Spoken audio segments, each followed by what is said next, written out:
মনে করা যায় একটি মধ্যবিত্ত শ্রেণীর মানুষেরা তুর্য, যিনি জোর করে বিবাহ বিচ্ছেদের শিকার। বর্তমানে পিতার সংসারে অবস্থান করতেছে, যার একটি পুত্র সন্তান আছে, নাম দেবতারা সূর্য। সূর্যের বয়স 6 বছর। প্রতিনিয়ত সেরাকে তার প্রাক্তন স্বামী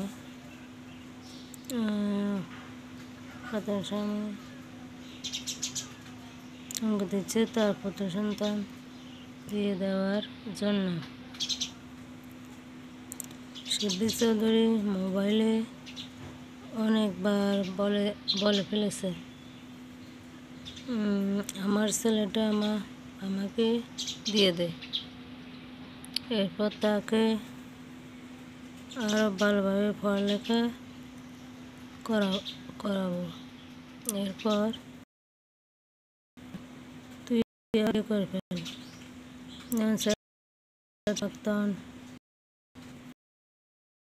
শিবলি চৌধুরী এসব কথা শুনে তার গায়ে জ্বালা ধরে। সে ঠাস করে তার মোবাইল রেখে দেয়। শিবলি চৌধুরী প্রকাশ্যে এইভাবে ব্যক্ত করতেছে, আইনি প্রক্রিয়ার মাধ্যমে সে তার ছেলে নিয়ে নেবে। তুর্যের ছেলে সূর্যের বয়স 6 বছর।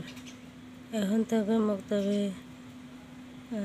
দেওয়ার বয়স, কিন্তু সে কোনো মক্তবে আরবি শিক্ষার জন্য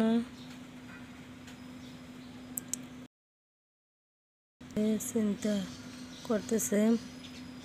প্রতিনিয়ত তার সন্তানের পিতা যদি গায়ের জোরে লোক লাগিয়ে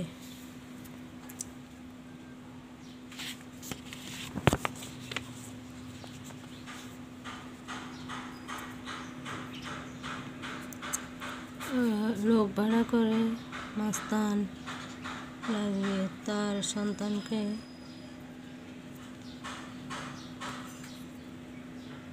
যদি নিয়ে যায়, তখন কি হবে? এই যন্ত্রণা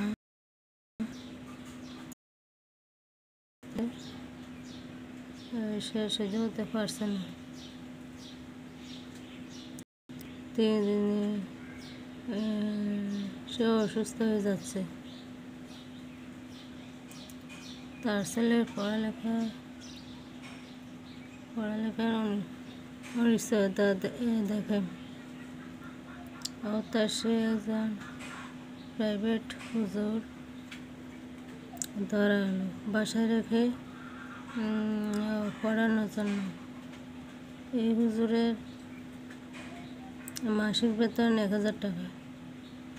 এরপরে মানুষেরা চিন্তা করতেছে প্রতি মাসে এই প্রাইভেট হুজুরের বেতন পরিশোধ করবে কী করে।